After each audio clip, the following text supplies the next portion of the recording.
Eto para sa mag-asawa o mag-partner. Dapat talaga na kumukonsulta muna sa isa't isa bago gumawa ng desisyon.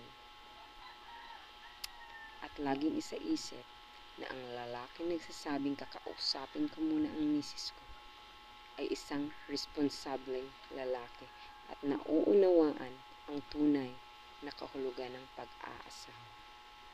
Hindi dahil siya ay mahina o underdesire, kundi dahil iginagalang at pinapahalagahan niya ang misis niya bilang partner niya o katuwang sa buhay.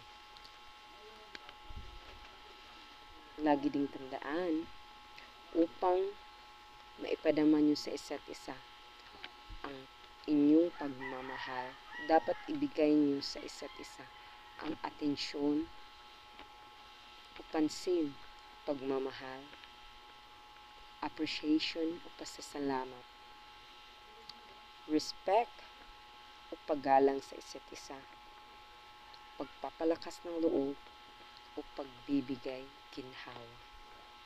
Sa pag-aasawa, dapat mahalin niyo ang isa't isa ng tunay at buong buo, ng puno ng pananalig sa Diyos, respeto, tiwala sa isa't isa upang maging matatag ang pagsasama.